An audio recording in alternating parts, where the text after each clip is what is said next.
Pabatiin na po namin sapagkat Biyernes, Senator Rodante Marcoleta. Sen, masayang Biyernes po sa inyo. Ganun, yun, ganun din sa inyong dalawa at sa ating mga kababayang nakikinig. Opo, mukhang galing kayo sa isang mahalagang pagtitipon, Sen, ano? Galing nga ako ng Pasay, humabol Pasay, ako dahil oo. meron tayo sanang pag-uusapan eh. Napag-usapan nyo na pala eh. Congratulations pala doon sa bagong kasal, ano? Anak ata ni Ka Priscilla yun, at saka ano. Oo. Ayun, po. Salamat po. Nung isang araw kasi nasa Pasay din ako eh. Lunes, inaabangan daw kayo ng mga taga-Pasay eh. Bakit? Kasi nga gusto nilang magpa-picture sa inyo doon. ngayon pala yung Biyernes. Kanina. Yun nga po, kanina. Pero napansin niyo ba, Sen? Singit ko lang ng konti. Grabe po yung traffic doon sa may gawin ng Baclaran, ano? Parang wala ng disiplina yung mga tao. Sabi ko nga kahapon, parang walang gobyerno doon sa lugar na yun eh. Hindi kami doon dumaan eh. Mas matraffic dito yung pabalik ako rito eh. Ganun mo ba? Oo, dapat sana eh nakalagay sa Waze eh. 4:32 eh. 4:32 darating kayo. Nakarating tayo, 30 alas minutes. 5. Hindi, kasi doon pagdating nyo doon sa may mismong barangay hall natin, yung Baclaran area, magkabila na yon, na dapat ay dalawang lane, isa na lang nagagamit eh. Di ba? Nagsali yung bayan yung vendor, yun hong motorsiklo. Iba yung dinaanan mo kami, iba. Ganun ho ba? Oo. Parang nilinis ata. Alam nilang darating kayo eh. Ay, nako. Anyway, San, batiin niyo muna yung ating mga taga-subaybay. Dumati na ako, di ba? Ako nga po pa. Ikaw naman, excited ka naman masyado. Oh. Di kasi meron kaming napag-uusapan dito ni Nelson kanina eh. Teka lang, ano ba gusto mong banggitin, Nelson? Unahin din natin yung paksang... kasi ang... Hindi, yung punto ng kasi lumulutang Yan, na yan, naman yan. daw yung mga impeachment kayon. Oo. Baka daw sa ganito pangyayari, Sen, ay marami na Bakit namang yung mga... pag-uusapan natin, di ba? May nagsabi rin na basura lang ang katapat ng Minority Report. Ayun nga. Yun nga. So, gusto Ayun niyo ba? naman eh, kung ano-ano na lang gusto nyo pag-usapan natin dito eh. Gusto niyo ba? Yun na lang diretso na tayo doon. Ayun Di, ang sige. basura pag yun ang ating pinag-usapan. Kasi yung basura ni Gutesa, hindi ho naman minority report yun. Hindi. Pera po yun. Pag-usapan din natin yun. Ayun, Mas sinabi mo sige. ba, Gutesa, sinasabi mo, impeachment eh. O yun na nga po. Oo. O di sige, doon tayo sa reaction po ito doon sa mga kasama ninyong senador. Kasi pinag-uusap-usapan ito halos isang linggo na po sa social media, sa mga programa sa radyo at telebisyon. Yun hong isinamitin ninyong minority report doon sa flood control anomaly. Ang totoo, Sen, bago nga po pala, ito'y tinalakay natin parang isang buwan na po sa palatuntunan ito, hindi ko ba? Bago matapos ang taon. Na kayo ay gumawa ng isang minority report at yun nga po ang nilalaman at may mga rekomendasyon pa kayo para matigil yung mga iskandalo dyan po sa DPWH, Sen. Di po Hindi ba? nila pinapansin pagka dito natin dinidiscuss. So, ang ginawa namin ni Sen. Aimee, doon na Opo. lamang sa Senado. Opo. Tinabag namin yung mga inakala naming magagamit namin na pwedeng sila ang magsalita laban dun sa aming inihayag na minority report. Ayun nga, ganun na nangyari. Ganun pala yung technique. Ayun, opo. Alam mo, sa tagal na noon, December 10 pang ibinigay yan sa opisina ng Senate President. Pero ngayon lang sila nagsasalita dahil Nagpa-press-con po kayo. nagpa-presscon kami. Kung hindi pa pala kami nagpapa-presscon, di man lang nila mabibigyan ng pansin pala. Oho. At sinabi nga, ano yung sinabi nila? Mukhang basura daw po yun at sa basurahan daw dapat ay tuloy. No. Bakit kaya niya nasabi yun, Nelson? Sa basura ang tuloy. Kasi ang sabi niya, Sen, batay sa panayam ay nabastusan siya dun sa minority report. Unang-una, ang nagsalita din ay si Senate President Tito Soto na wala pa namang report yung committee. Wala yung pa Blue committee Ribbon report. Committee. Dapat wala munang minority report. Kasi parang Inuunahan nyo. Oo. Hindi, yung sinasabi niyo na wala pa namang report ang majority committee. Edi pasinag natin kung bakit wala pa silang report kahit partial lang. May sinenda ko kay Director eh. Direk, kung nandiyan ka, pwede bang ipalabas mo muna para makita natin? Bakit hanggang ngayon wala silang mai-submitting report kahit partial lang? Oho. Kasi dyan magsisimula ang ano eh. Ito ang may dahilan kung bakit nilabas na namin yung minority report eh. Bakit? Dina-draft. Ayan. Sige, direct. Dina-draft. Mahina itong mga staff ko. Sabi ko, before mag-break noong December, tapusin nila eh. Ngayon wala pa. Wala, nakatingin lang sa akin, walang tumatango. Direct, medyo atas pa rin ng konti. mas sabihin, nauna pa doon ng konti, Sen. Oo, una ng konti. Sige, Ron. sige. Inaayos po Tanong nila. sa kanya eh. Kaya yung tanong, para maintindihan natin. Oo. Oo. Sige, medyo buffering lang yan, Sen. Ano? Alam mo yun, medyo yung ating mga aparato.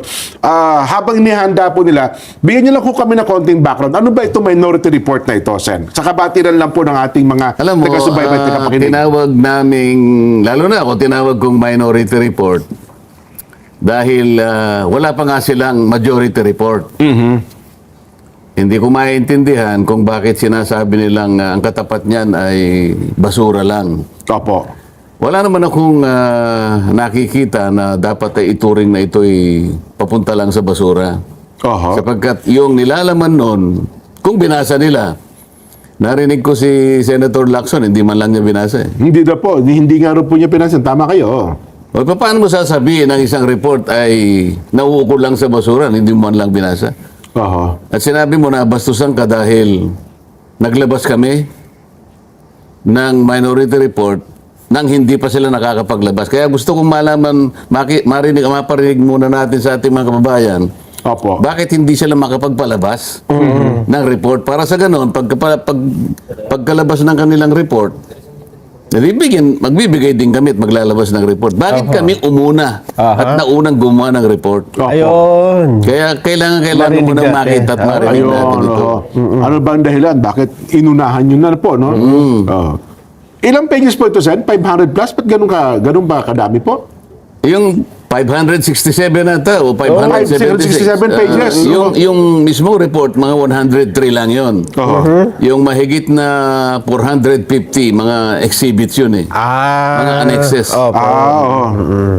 Ayun. Pero ito po, ano ang nahagip? Di ba, nung chairman po kayo ng Blue Ribbon Committee, hanggang napaltang kayo, ilang pagdinig ito sa nakapaloob dun sa committee report ninyo? Bago ko sana sagutin, kaya nga gusto kong makita nyo muna yun eh. Opo. Yung minority report na yan, ang kinapalooban niya ay unang 3 pagdinig na ako pa yung chairman. Opo. So tatlo. Okay. Pagkatapos yung susunod na 3, yung si Senator Ping naman ang chairman. Okay. Pareho naman yung ginagamit ng naming mga testigo at mga resource persons. Yung ginamit namin doon ay yung mga individual na mga testimonies ng mga witnesses. Ginamit ko rin naman yung kanyang privilege speech. 2. Oho. Kung basura yung report, di basura din yung privilege speech niya.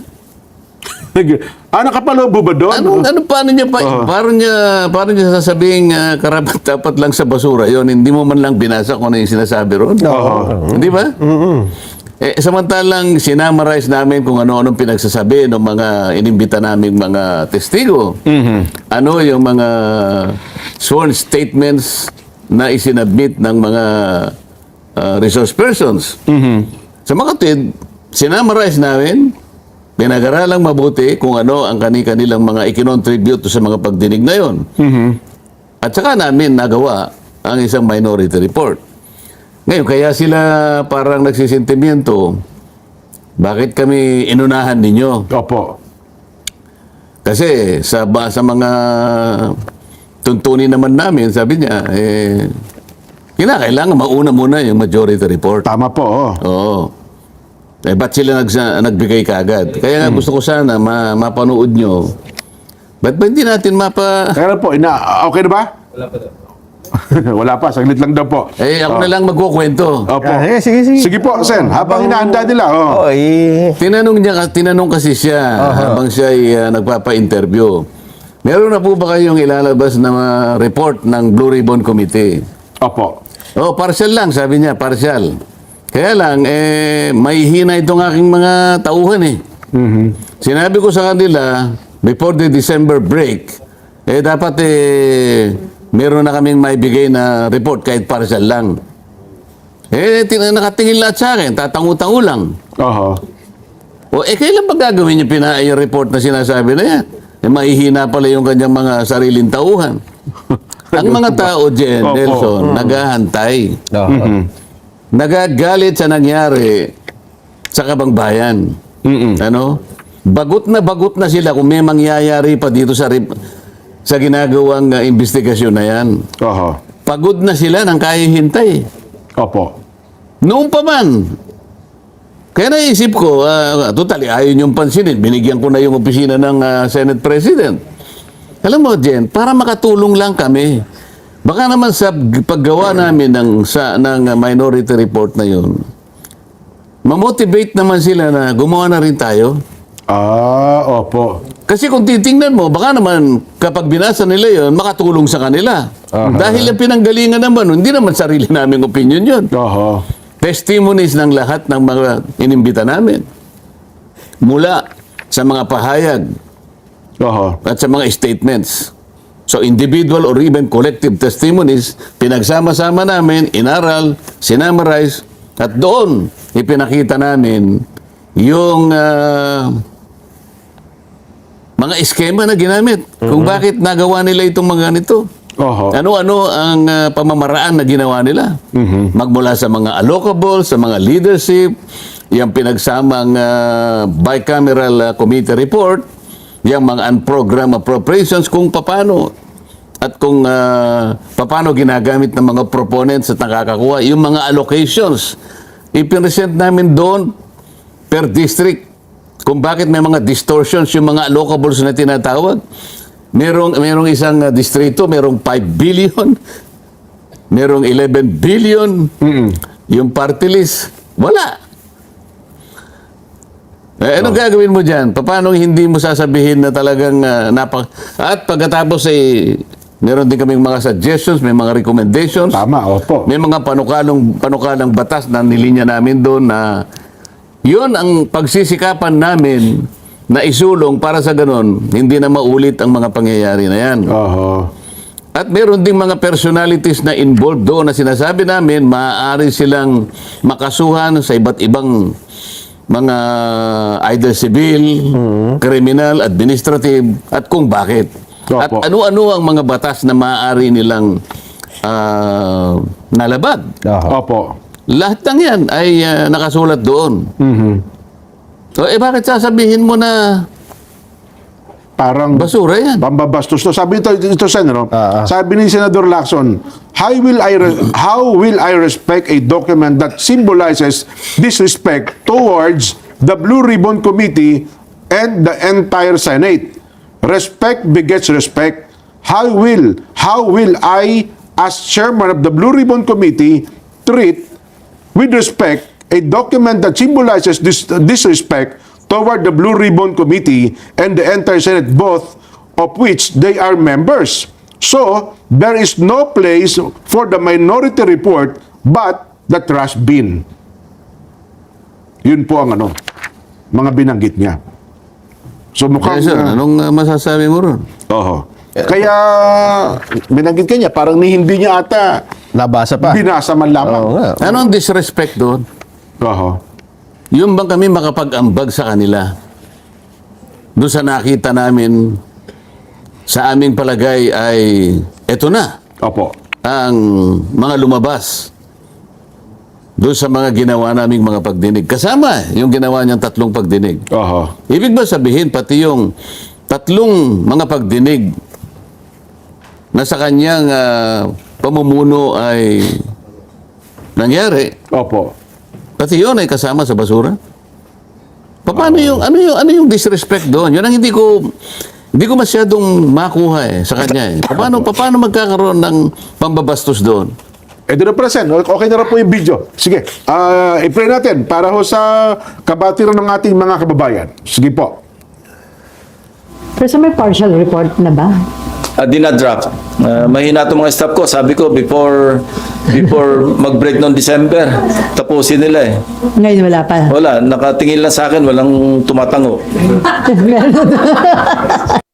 Oh. Ayun pala. Sa liwanag ng pangyayari na yon na sinabi niya, tinatanong siya kung meron na silang partial report. Oo. Dinadrop na raw. Oo. Dinadrop na raw.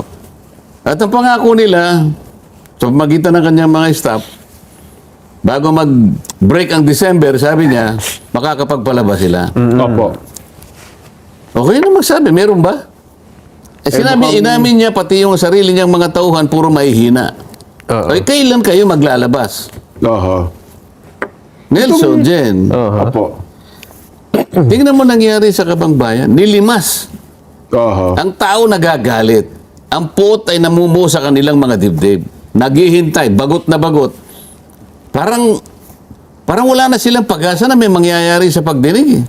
Pero saan ito pong presko niya ito? Pagkatapos po ng presko niya, Senador Amy, noon pa po itong presko niya ito? Bago pa yan eh. Bago mag-December break ang Ay, ito sinasabi. pala. Okay. Kaya ko pinalalabas ito. Opo. Partial nga lang ang inihingi sa kanila eh. Oho. So last year pa pala itong video ito, yung tanong sa kanya. O, ikaw naman kasasabi niya lang, before December break. Opo. Oo. Akala ko nagkukwento siya na dapat yung report ay before December break. Hanggang ngayon, wala pa Hindi, rin. yung minority, iba yung sa amin. Yun na nga po. Ang Oo. tinatanong siya, meron na po ba kayong report sa Blue Ribbon Committee? Dinadrop na. Oho. Partial lang. Pero wala nga. O, kasi- ang tanong ngayon, kung dinadrop at hindi nyo pati partial, hindi nyo may labas-labas, kailan ba yan? Naghihintay yung mga tao? Oho. Ano, gusto nyo lang magsawa ang tao ng kahihintay? Para sa ganun wala lang. Sa kasasawa ng tao hanggang sa mawalan sila ng interes, yun ba ang patakaran? Kay SP Soto naman, Sen, ito ang kanyang reaksyon. Sabi niya, walang naunang minority report, Yeah. walang pang media. Anong silbi nun? Hindi nga maikalendar on the floor. Kahit anong committee report yan, unless I take up a plenary, ay wala yan. At the moment, it's a media report, pang media. Nilabas namin sa media dahil nga gusto namin makapaglabas sila ng report kaagad sa lalong madaling panahon. Hindi ba? Bakit sinabi ba namin pag nilabas namin yung minority report, ite-take up? Sinabi ba namin ganon? Hindi. Oho. Sa kagustuhan lang namin na mapagsilbihan ng bayan na naghihintay, ano ba talagang nangyayari? Wala pa bang report dyan? Wala pa ba kayong may re-report sa amin? Wala kayong may uulat sa amin? Samantalang nilimas na, sinimot na ang Kabangbayan. Ganyan ba? Ilang pang pagdinig ba? Oho. Ngayon, nung ginawa namin yung minority report, para sa ganon, maingganyo man lang sila. Okay. Yun ang pinakapakay nun eh. Oo. Hindi para sabihin namin, wag na kayong gumawa, ito na yung sa amin. I-take up natin sa komite, sa plenary. Wala mang may sinasabing ganun. Hindi naman pwedeng mangyari yun eh. Oo nga. Oo. So, pero siguro, ang point lang nila, Sen, ba't yung parang inunahan nyo kasi kami eh. Kami ang... Kailan nga kayo maglalabas? Ayun. Paano nyo sasabing inunahan kayo? Kailan ba kayo maglalabas? Ay, maglalabas pa ba kayo o hindi? Ayun lang. Ano nga, oo. Parang wala nga, no? Kasi hanggang ngayon, wala pa rin silang committee report, kahit partial eh. Si dating Senador Franklin Drilon ay may komento rin dyan eh. Nag-comment din ba siya? Oo. Ang sabi naman niya, Senador Rodante Marcoleta and Amy Marcos did not follow proper Senate procedure. The report should have been submitted to the Senate Blue Ribbon Committee, which is tasked with investigating the anomalies. The procedure followed is not in accordance with the Senate procedure, and it is indeed discourteous to the Blue Ribbon Committee. Isa pa rin naman yan. Oo. Alam mo kung siguro, ay wala sa Senado, hindi ako magkukomment eh. Aha. Yun ang respeto. Aha. Pero kung, ewan ko, baka gusto na namang kumandidato, kaya nagpipilit na namang magkomento kahit. Sinasabi ko ba na itong minority report ay nakasalig sa mga rules eh. Kasi yung rules namin ay magbibigay ka ng concurring report or dissenting report kung tapos na yung majority report. Yes po. Ang Oo. problema namin, Wala eh. hindi namin alam, kagaya ng kanyang pagpapahayag, kung kailan ba magkakaroon ng report. Inip na ang mga tao. Kaya nga namin ginawa yon. Baka sakali, nung kaya hindi namin sinabit sa Blue Ribbon Committee. Jen. Ayun, no. Sa Lalo tao ba? siyang, baka sabihin niya, lalo siyang may insulto ron. Hindi kaya binigay namin, binigay ko sa opisina ng Senate President. Baka silang dalawa man lang mag-usap. Tahimik yun eh.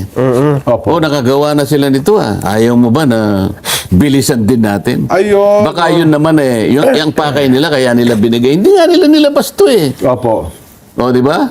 So ang layunin nyo talaga sila, i-call lang yung kanilang attention na kayo, gumawa din ng report kasi baka makatulong itong... Kasama na hindi, pantulong talaga yun. Kung Ayun. talagang gagawa kayo ng report, bilisan ninyo kami, nakagawa na kami. Oho. Anong masama doon kung halimbawa, binasa nila yung report? Ang problema, si Franklin Drilon, hindi rin niya binasa yan. Palagay ko. Sa bagay, Senator Ping, sinabi niya, hindi ko binasa yan. Opo. Si Senator Soto, ayaw ko binasa niya sapagkat meron siyang kopya. Kasi kauna-una nagkaroon ng kopya. Opo. Bakit nyo kaagad hahatulan? Sasabihin nyo para sa basura lang. Hindi nyo man lang binasa. Oho. Ang pinagkunan namin yan, hindi namin sariling haka-haka. Hindi namin sariling panukala. Yan ay galing sa mga taong tinawag natin, tumistigo, tumulong sa atin para linawin ang pangyayari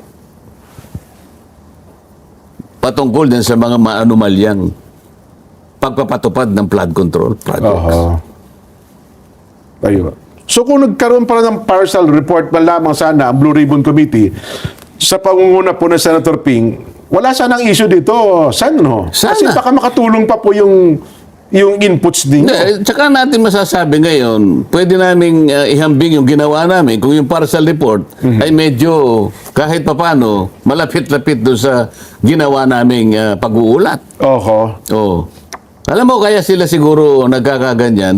Nung nag-press release kami, nasabi namin ni Senator Amy na parang bitin kami sa nakaraang pagdinig. Opo. Nung tanungin kami ay, sabi ko bilang isa, bakit ang naging concentration, sabi ko, ay yung discrepancy sa mga coordinates? Oho. Kako September pa ako, kung di ako nagkakamali sa pangalawang pagdinig, sinabi ko na mali lahat ang ginawa nilang pag-uulat at pag-i-input sa sumbong sa Pangulo dahil ang binigay nila ay isang application na multi-year. Oho. Meron sila akong mas accurate na pamamaraan para matukoy yung mga coordinates, yung PCMA. Yes po. Okay, meron pa silang Survey 123. September pa yun dyan. Siguro kung hindi una, pangalawa siguro ang pagdinig. Pinrob ko na sa pagitan ng sample, 14 na sample, na magmula sa siguro mga 70 meters hanggang 400 meters ang discrepancy. Kaya nga layo. ako magkakaroon ng problema sa pag-iimbestiga lang.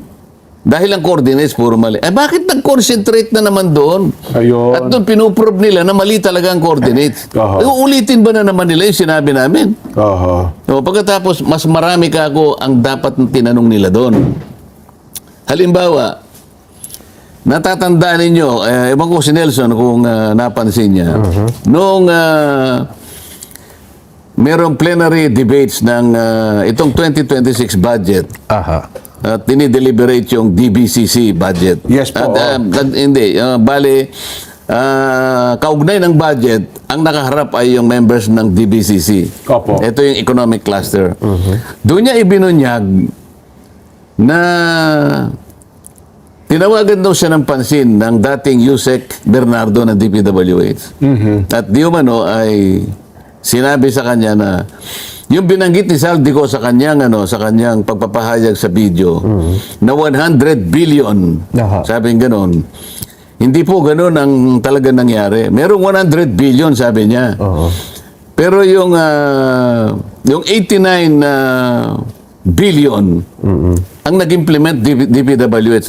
Hindi niya napanood niya. Napansin ko namin. 89 billion ay inilatag ng DPWH. Yung 29 billion other agencies. Mula kanya doon sa 89 billion, sabi niya, ang hinandle ko ay parang 51 to 52 billion. Ngayon, ang porsyento doon 16%. Opo. Sinabi niya, yung 6 billion, ay yung 8 billion na 16% nung about 51 to 52 billion, binigay daw ni Yusek Bernardo kay Yusek Traigib. Oo, yun. At si Yusek Traigib naman, binigay kay Yusek Adrian Bersamin. Samin, Doon sa kanyang pag-interpellate, sinabi niya, alam niyo kanya si Yusek Bersamin, ni-name drop niya lang si Pangulong Marcos. Oo.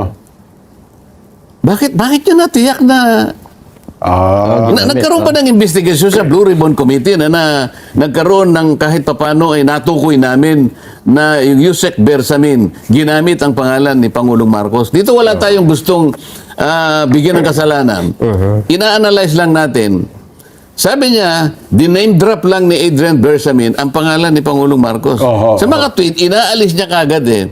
Oo. May conclusion na. Parang may conclusion na siya na yung sinabi ni Adrian, ano yung sinabi ni Saldico, Saldico, na yung 100 million ay nilatag ng opisina ng Pangulo sa SANEP. Sabi niya, hindi ba dapat ito yung unahin? 8 billion yun eh. Kinukwento pa niyo kung paano nagbibigay. Yun daw 8 billion na yon ay diniliver sa 10 pamamaraan, sa 10 panahon, instances. Opo. Meron pang nagpupunta sila sa parking. basement ng Diamond Hotel. Na kung saan gagamit ng parehong armor van si Traigib at saka si Bernardo. Yung isa puno. Pagkatapos magpapalit sila. Hindi ba seryosong akusasyon na conclusion na yun eh? Opo. Bakit nagharap sila? Itong huling pagdinig na to, nagharap si Traigib. Nagharap sila ni Bernardo.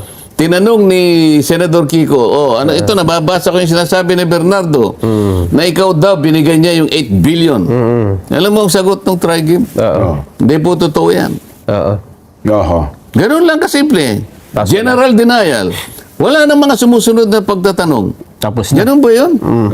Nabanggit ang pangalan ni Yusek Adrian Bersamin. Ba't di pinatawag yung Yusek pinatawag po yun, oh. Paano mo ngayon mapagdudugtong lahat ito kung hindi mo tatawagin lahat? So ano yung tinawag niya? 2 babae nakatakip ang muka. Bago nyo ituloy, Sen, saglit lang, higop muna kayo ng mainit-init na kape, pamparelax, ano ha? Kasi po, libre ang bakuna sa LGU Health Center. Ang napansin nyo, Sen, bakit ang ipinatawag ay yung 2 babaeng nakatakip ang... Pero doon sa punto na yun, Sen, vital kasi yung dapat statement ni Adrian eh. Di ba? Kasi siya ang nagsasabing yun daw ay sige niya, ganyan eh. may conclusion siya na sinasabi. Opo eh. I will identify officials of government, sabi niya. Sinabi, Yusek Traigib. At saka si Yusek Bersamin, he was name-dropping the president. Sa mga tweet, inalisan niya kagad ng responsibility ang opisina ng presidente. Alam niya eh. Yusek Adrian, name-drop the name of the president. Yes. Ganun siya kasigurado. Kinungklud niya. Pero bakit hanggang ngayon, hindi niya tinatawag yun? At nandun yung Traigib, nandun yung Bernardo, dapat nandun din yung ano. Yung sinasabi ko, Bersamin, kung sino-sino yung pinipresenta ng mga testigo. Ano ba sinasabi niya? Sabi niya, doon sa kanyang opening statement, nung Monday. Ito sinabi niya, let me emphasize one point. We always go where the evidence leads us. We do not target any particular person nor we have the intention to cover up for anybody. Taliwas ito eh. Wherever the evidence leads us. Nagsabi si Traigib. Nagsabi Adrian Bersamin. Ba't di mo sila patawagin? Ay bakit ganito? Wala raw silang intensyon na panatan ng iba. O to cover up anybody.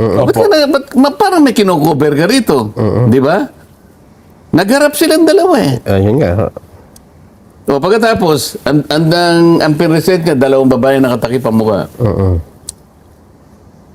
Nagtatanong ako, sino sumasagot? Sino yung sumasagot? Yung chairman po ng komite, Senator Ping. Hindi ba ikaw, alam ba, ikaw tinatanong ko, si Nelson na sagot, ano tingin mo ang mararamdaman ko? Well, yun na nga po. Ano yun na nga po? Ano mararamdaman ko? Siyempre, tinatanong kita, ito yung sagot na sagot. Ikaw, ayaw kanyang pasagutin, ito yung sagot na sagot. nakakabastos yun, Sen. Pagkatapos sasabihin, tayo ang may disrespect. Parang baliktad ang nangyayari. Kasimple-simple lang ng tanong ko eh. Sabi ko to sa babae, sino po ba yung may-ari talaga ng bahay na pinag-uusapan natin sa 30 Tamarin Street? Bigla siya nagsalita. Pero hindi ko siya, Oo nga, pabagalang hindi ko siya sinasansala. Okay. Tanong na naman ako. Opo. Sagot na naman siya. Tanong pa rin ako. Ang haba nga po ng explanation. Sagot na naman siya. Sabi nga ng isang observer alam mo na pala yung mga sagot niya. Ba't pinasinta mo pa dyan? Para ano yan? Ang gamit lang pala nung dalawa para ituro si Diskaya na si Diskaya raw ang nagsabi na umalis na kayo dyan dahil gagamitin na ng bagong may-ari. Dahil ang bagong may-ari na nasagap yata ng Blue Ribbon Committee Chairman, meron natang chismis ng bagong may-ari Martin Romualdez. Kaya pala pinaturo si Diskaya, para ang maisip na naman tao, wala yung chismis na si Romualdez ang may-ari kung hindi tinuturo si Diskaya. Ayun. Akala ko ba wala tayong kino-cover up dito? Hindi ba? Tapos, sabi ko, Mr. Chair, baka naman Pwede makita rin yung... sabi ko, parang maganda naman yung mga natin, itong mga testigo. Para man makita natin yung kanilang kagandahan. Pangiti-ngiti pa siya. Hindi kasi na-commit ko sa kanila na kung tetestigo sila naman ay na gano'n din, nakiusap, natakpan ang kanilang mga mukha. Alias na nga lang daw ginamit nila, para di Kaya makilala. nga alias ang ginamit para kasi pinagbigyan.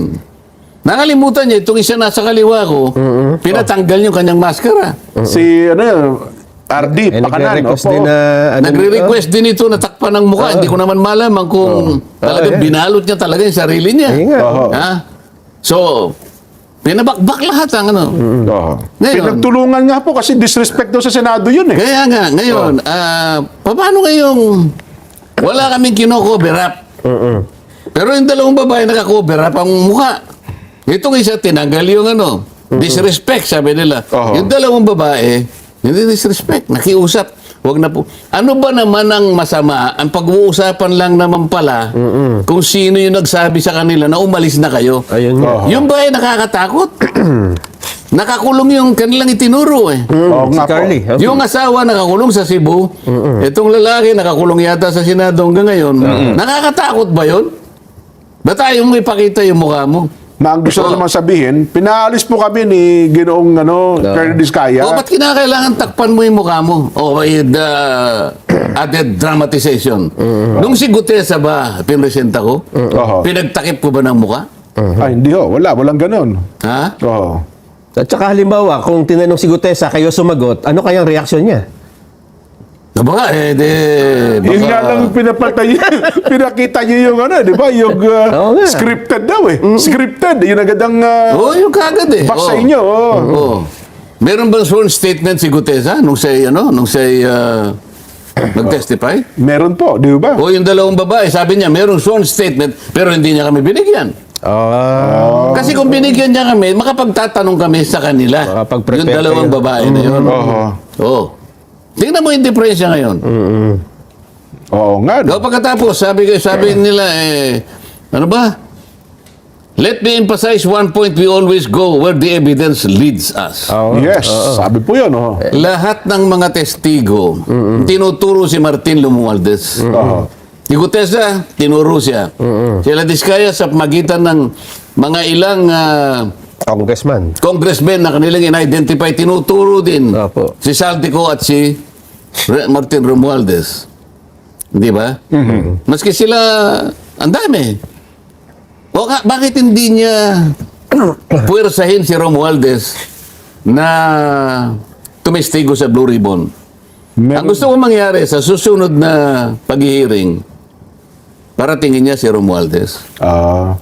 Meron daw po kayong courtesy yung dalawang kapulungan. So, hindi pwede Parliamentary. Parliamentary courtesy. Ano yung sa Tagalog yung parliamentary courtesy?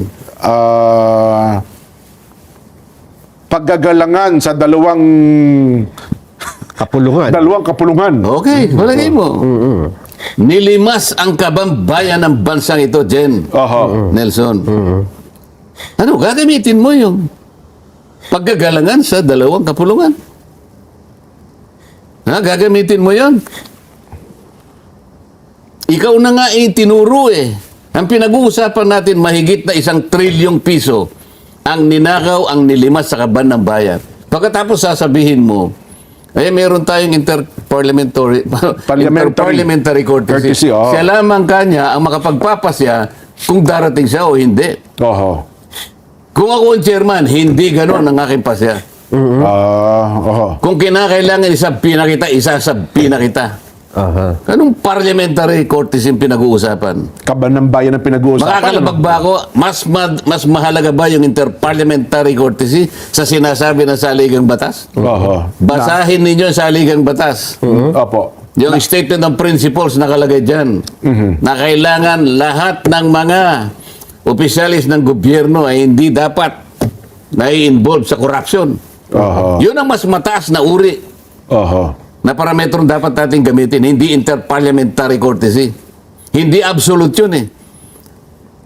Doon sa saligang batas din sinasabi, yung House of Representatives at saka yung Senado pwedeng magpatawag. Opo. Sa ngayon nga, lahat pinatatawag namin eh. Kahit na public official ka, kailangan dumating ka. Ang kaibahan nga lang, merong limited immunity yung mga members ng Congress. Tama. Oho. Okay? Oho. Ano yung limited immunity? Oho. Immunity from arrest. Aha. Pero wala kang immunity sa sabina, wala kang immunity sa patawag at sa investigation o anumang public scrutiny. Walang nakalagay sa saligang batas na ganun. O diyan sila gumagamit ng pamamaraan para sa ganun i-cover up. Hindi totoo itong sinabi niya ito. Let me emphasize one point. Hindi totoo yung sinasabi niya. Dapat nakikinig siya ngayon. We always go where the evidence leads us. Hindi totoo. Ako na nagsasabi sa inyo. Oho. Ang dapat niya nga halongkatin itong pinagsasabi niya. Ito, meron pa sa sinabi. Si Yusek Bernardo, Opo. nag-handle daw ng 5 billion para kay Secretary Bunoan. Oho. 5 billion per year. Magmula noong 2023, 2024, 2025. 5 billion. At 15% ang kinukuha. Oho. 15%. Ngayon, sa kickback na yon, 75% napupunta kay Bunoan, 25% kay Bernardo. Oho. Siya rin ang nagsabi nun eh. Nandun si Bernardo, nandun si Bunoan. Dininay din ni Bunoan, hindi po totoo yun. Oho. Pagka wala kang specific denial, general denial lang, Opo. that amounts to admission. Ganun ba Hindi yun? totoo yun. Ganun lang. Ganun lang kasimple. Alin ang hindi totoo? Yung 75%? O 70% lang ang nakuha mo? Kailangan siguro i-deny mo yan specific, hindi yung general denial. Oh. Lumitaw yung Cabral Files. Nakalagay doon kung sino. Sinabi rin niya. Hindi ba niya napapanggihan sinasabi niya? Mahilig yung magpa-interview eh. Sabi niya, at least 5 secretaries Opo. of the nabanggit. departments and USECs were beneficiaries of the allocables Ayan nga. under the Cabral Files. Ba't hindi niya ilabas? Sino ba yung mga Cabinet Secretary yun? secretary? Oo nga, oo. Doon sa binabanggit ko nga sa iyo na 100 billion na sinasabi ni Saldico Oo. na ang nag-name drop ay si Adrian Bersamin. Bersamin Opo. Oo. na binibigay kay Trigid. Opo. Sabi raw ni Bernardo, Trigib, kunin mo na. Dami na nito yung pinakamalaking single delivery is 2 billion pesos. Nandun nga dun sa armored van. Naipon. Sabi raw ni Trigib, sandali lang kasi March 11, hinuhuli kayong kasi si Digong. Digong. Opo. Kaya magulo ngayon. Oho. Oh. Pero kanya itong circumstansya ito, may kinalaman pa kanya doon sa pagpapalit ng ES kaya sa Makatwid, may connection pa daw si yung bagong hirang na executive secretary na si Secretary Ralph Recto. Bakit hindi ipaliwanag itong mga bagay nito? Puro seryosong aligasyon ito Ayun nga. Kung totoo na he always goes Where the evidence leads him. Ay bakit? Dalawang babae ang nilagay niya ron na nakatakip ang mukha. Oho. Nakalayo. Kasi laging ganun sa lagi may Nawawalan pa-suspense. ng pasensya ang tao pagka ganito Malayo nga, ano. Nabanggit yung 30 Tamarin. Tinatanong ko Oo. Sabi ko dun sa babae, alam mo ka ako, si Saldi ko, narinig ko nung siya'y nagpapahayag niyan. Kahit na paunti-unti nga niyang nilalabas yan. Opo, sa pamamagitan ng video. Nabanggit niya yung 30 Tamarin Street na yan Diyan siya nag-deliver ng 1 billion. Ano mo yun? Narinig mo ka ako. Napakinggan mo ba? Napanood mo. Hindi po kanya, pero... Hindi daw nila maalala. Hindi, pero naalala ko po, mayroong nakapagsabi na ginamit nga po yung... Pagkatapos noon, ay siya na yung sumasagot. At yung isang babae na yung gustong sumagot, ayaw nang pasagutin yung isa. Ay, wala po kaming narinig na ganyan. Wala po kami napanood na ganyan. Hindi ba importante yung 30 Tamarin? Doon pala yung 1 billion. Totoo. Na doon diniliber. Kasi nagtaka nga ako, parang hindi nila kinala yung saldi ko Kasi halos lahat nakapanood ng video nung tinatanong nyo na. Yun yung napansin namin ni Jen. Parang hindi po. Sen. Samantalang si Diskaya na ituro niya. Ayun. Yun ang naging interesado sila. Samantalang sabi namin ni Jen, hindi, kung ikaw ang nakatira dun sa address, nabanggit ni Saldi ko yung address mo, magugulantang ka, di ba? Usap-usapan niya. Usap-usapan, tsaka tatanungin ka ng mga kakilala mo. Yun nga lang ayaw kanya. Hindi nagbigay ng sworn statement. Hindi ako papayag na siya'y umupo doon at nakatakip ang mukha. Yung ba nasa rules namin na kailangan magtakip ka ng mukha? Pinag-uusapan ng rules. Wala sa rules daw yung pagbigay ng minority report. Yung pagtatakip ba ng mukha nasa rules? Yun ang di namin alam. Walang ganun. Walang ganun. Subukan mong gawin sa husgado yun kapag hindi ka na contempt. Hoy, tanggalin mo yan. Pasumpa ka pang ganyan Paano ka susumpa? Hindi ka nga kilala ng... Oo nga. Kasi may karapatan ako, ina-accuse ako Yun lamang pagiging sagrado ng panunumpa. Hinihiya mo Ginagawa mo, binabastos mo Akalain mo sumusumpa ka, nakatakip ang mukha mo. Kaya nung challenge siya ni Diskaya, di ba, sana makita ko rin po yung mukha. Tama lang yun Di ba? Bakit ka mo? Ang pangaraniwang nagtuturo, malinis ang ano mo, ituturo mo talaga Opo. Sabi ni Diskaya, ikaw kanya nagtuturo, nakatakip, pwede mo malaman din kung ano itsura mo, pwede tanggalin mo. Ayaw. Ano ba ito? Sabi pa niya, we laid out how this deeply rooted scheme operates with systemic precision. Ano ka? Systemic precision, Sus Mariosep. It involves a network of actors. Nalaman daw nila. Namely, the contractors group who collude among themselves to rig public biddings and monopolize flood control projects. Key DPWH coordinators who manage project allocations and orchestrate the collection and delivery of kickbacks. So meron siyang contractors group, meron siyang DPWH coordinator, and sabi niya, intermediaries, agents, or bagman. Pangatlo, di ba? Who received this illicit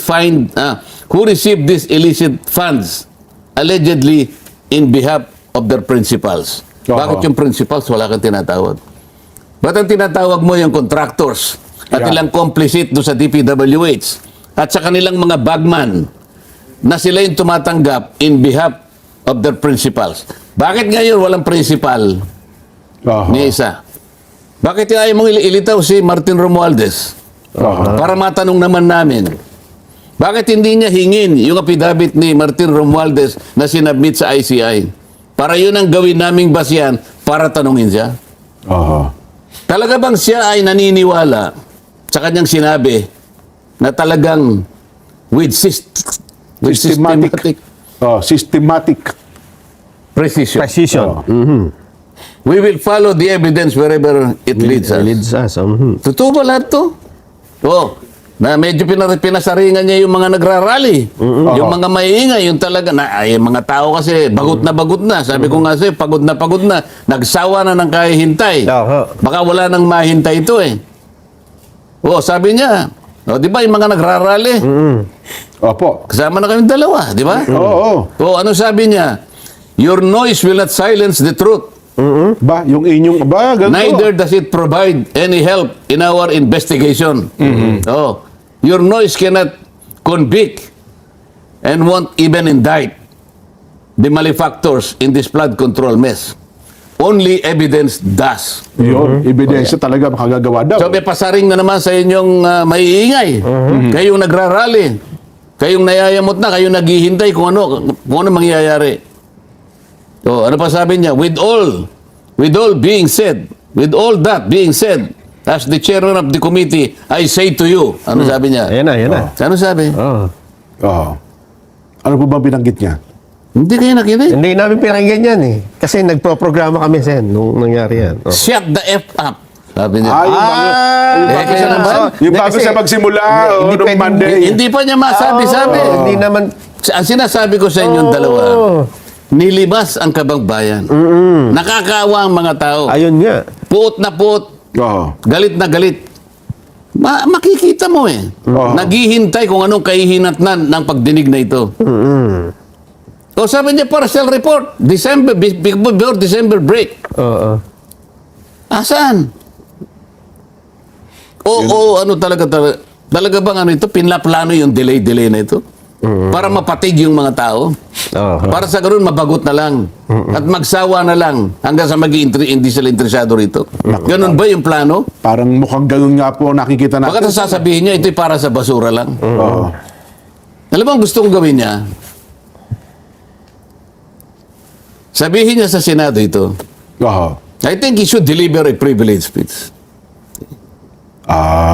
And in the plenary hall, sabihin niya na ito ay para lang sa trash bin.